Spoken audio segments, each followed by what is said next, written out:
Programa Viver é Melhor, começando aqui pela Rede Mundial, a TV da Educação. Sempre na abertura do programa a gente incentiva a sua participação, a sua opinião, para a gente é muito importante aqui da equipe de produção do programa.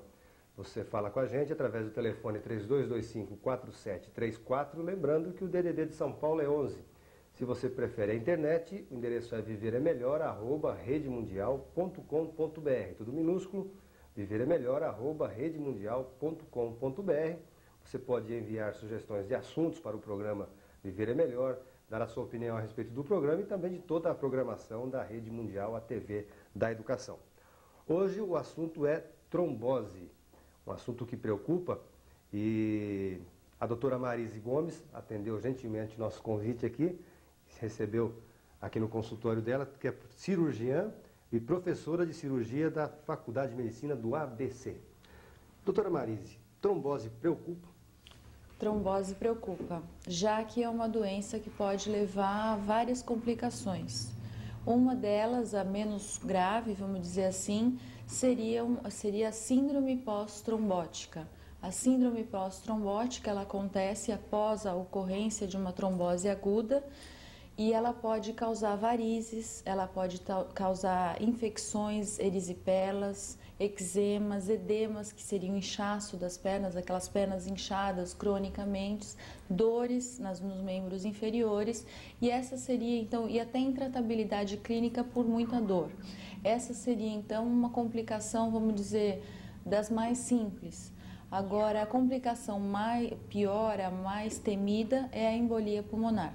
Então, a trombose, na verdade, é a formação de um trombo ou de um coágulo dentro do sistema venoso profundo, dentro das veias, principalmente dos membros inferiores, e dessa forma pode ocorrer a desfragmentação, a quebra desse coágulo, que atinge a circulação cardíaca e leva a uma embolia pulmonar, que pode ser fatal, e ocorrem pelo menos 100 mil mortes por ano por embolia pulmonar. Mas o que dispara esse processo da trombose? A causa principal de comportamento, não é de comportamento? A causa principal existem os fatores de risco, então, portanto, as pessoas de risco, as pessoas que estão incluídas num grupo de risco, essas pessoas são as pessoas que têm mais de 40 anos, são as pessoas obesas, são as pessoas que já têm varizes de membros inferiores, de pernas, são pessoas portadoras de doenças malignas, de câncer, são pessoas que têm outras doenças como infarto, como insuficiência cardíaca, são pessoas que tiveram filho recentemente, portanto, período puerperal, uma série de fatores e principalmente as pessoas internadas pela imobilização. Então, quem tem paralisia também, imobilizações, internações e cirurgias, são pessoas de bastante risco para o desenvolvimento dessa doença. Então, essa série de fatores de risco, elas podem desencadear a formação do trombo ou do coágulo. Basicamente, para que haja formação, basta que se fique imobilizado por muito tempo. Então, uma dessas pessoas, diante de um fator de risco, cirurgia, internação ou viagem longa, pode ter a chance de formação desse coágulo. Tem como detectar quais são os primeiros sintomas, por exemplo? A pessoa está acompanhando o programa agora e... Os primeiros sintomas, posso mostrar aqui? Claro. Os primeiros sintomas, não mostra ainda. Eu vou mostrar aqui, mais ou menos isso aqui. Seria um inchaço das pernas, uma dor importante das pernas e pode ficar avermelhada, arroxeada. Muda de cor também. Então. Muda de cor também. Então, se for em perna, por exemplo, ela pode ter mais ou menos esse aspecto aqui. Então, as pernas, elas se tornam mais inchadas, né? Uma mais inchada do que a outra. E, nesse caso, é um processo inicial de trombose, tá? Existem os processos, olha, de braço, pode acontecer no braço. Acontece não só nos membros inferiores? Principalmente nos membros inferiores, a maior parte nos membros inferiores, mas pode ocorrer também nos membros superiores. Pode acontecer uma situação mais grave, então dá para notar aqui que esse paciente já tem uma complicação da trombose, que é essa infecção aqui, ó. Dá para ver? Também na coxa, né? Isso, essa já é uma flegmásia, que é uma flegmásia alba dolens, que a gente chama, ou flegmásia alba cerúlea, são duas complicações importantes da TVP. O nome não importa, mas o que importa é que esse caso pode levar a óbito também.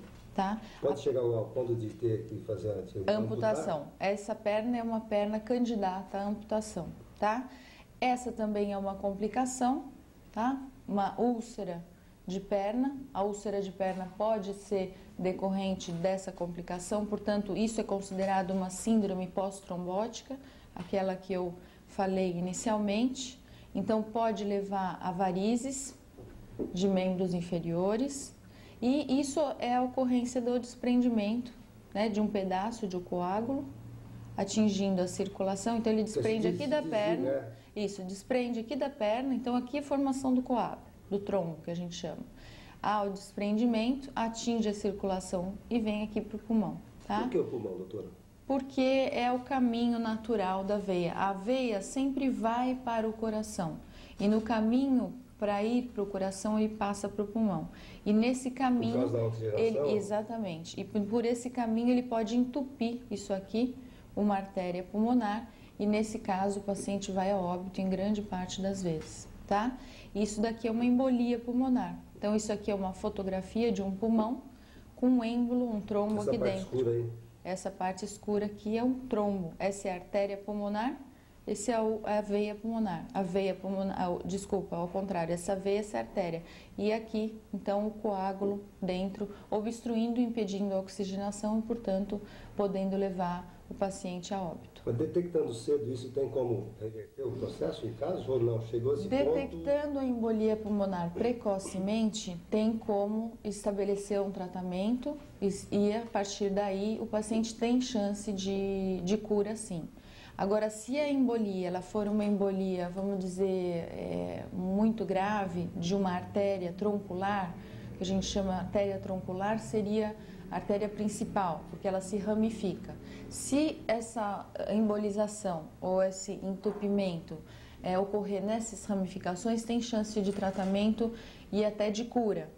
Muito embora essa cura seja relativa, o paciente acaba evoluindo para o que a gente chama de hipertensão pulmonar, que também é uma complicação e que vai levar o paciente a sempre ter controles e etc, né? Então, quer dizer, não é uma situação adequada.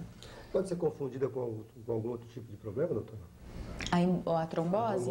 A trombose é facilmente confundida. Como o paciente de risco geralmente é o paciente que está internado, principalmente o paciente em pós-operatório, então muitas vezes acredita-se, não, isso aí não é nada, porque o paciente às vezes tem um quadro clínico menos evidente daquele que eu falei para você, que seria um inchaço importante, o aquecimento da perna, o endurecimento da perna. Às vezes ele tem isso de uma forma subclínica, que a gente chama. E essa forma subclínica pode passar despercebido. Então, o paciente está internado, então se acha, isso só é um inchaço postural, porque ele está muito tempo deitado, ou operou dos membros, operou do quadril, principalmente cirurgia ortopédica, cirurgia de joelho.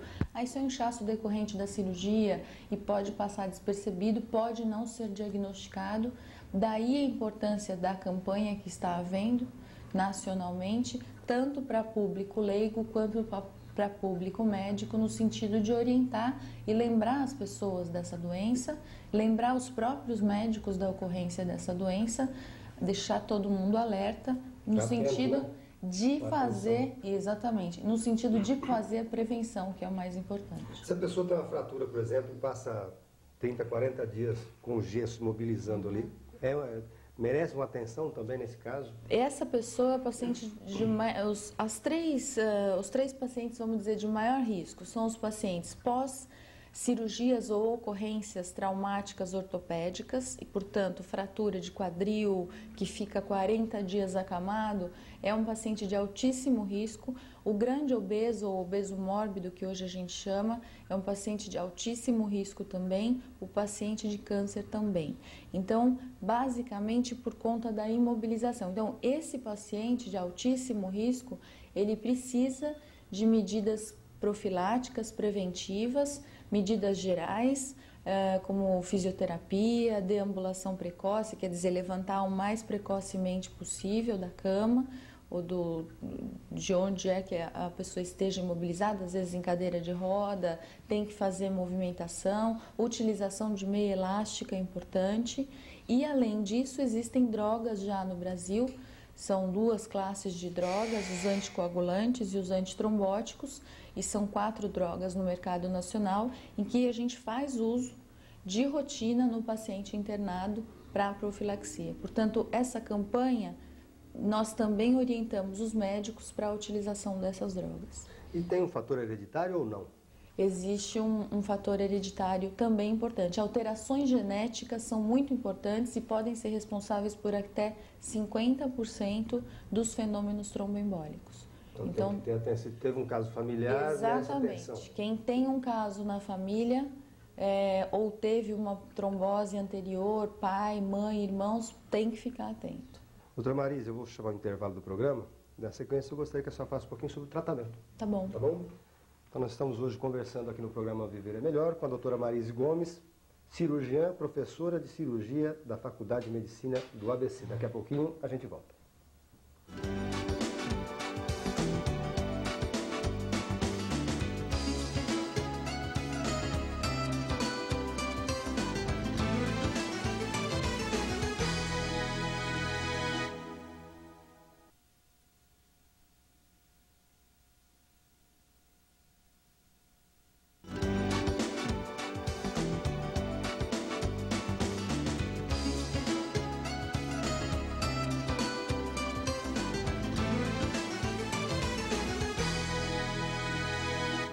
O programa Viver é Melhor, de volta aqui pela Rede Mundial, a TV da Educação. E a sua participação aqui é muito importante para a gente. Você pode enviar sugestões de assuntos para o programa Viver é Melhor, a sua opinião a respeito do programa e também da programação da Rede Mundial, que é a TV da Educação. O telefone é 3225-4734, direto da produção do programa. Lembrando que o DDD de São Paulo é 11. Se você preferir a internet, o endereço é viveremelhor@redemundial.com.br, do minúsculo, viveremelhor@redemundial.com.br. Estamos aguardando a sua participação aqui no programa Viver é Melhor. O assunto hoje é trombose, diagnóstico, tratamento, por que ocorre, já falamos no bloco anterior. Estamos conversando hoje com a doutora Marisa Gomes, que é cirurgiã e professora de cirurgia da Faculdade de Medicina do ABC.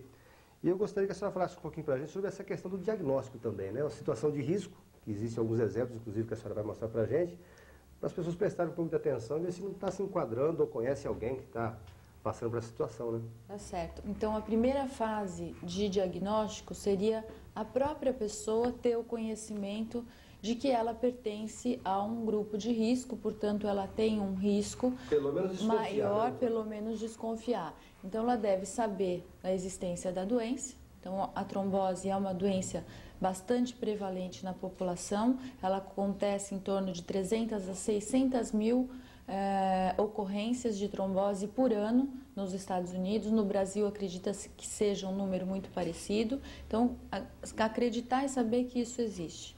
A partir daí, saber quem é o grupo de risco. Então, a gente classe tem social, doutora? Classe social não, mas no sentido de que às vezes as classes mais favorecidas elas têm uma orientação melhor e acabam se protegendo mais, né?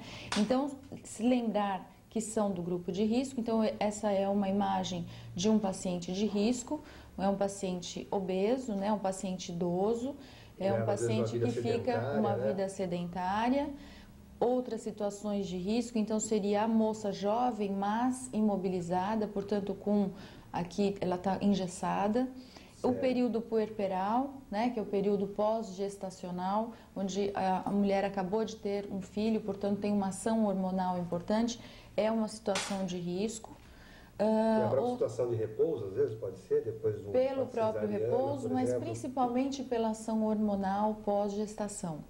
São os pacientes que têm quadros de varizes, né, de membros inferiores. Então, lembrar, porque muitas pessoas acreditam que situação de risco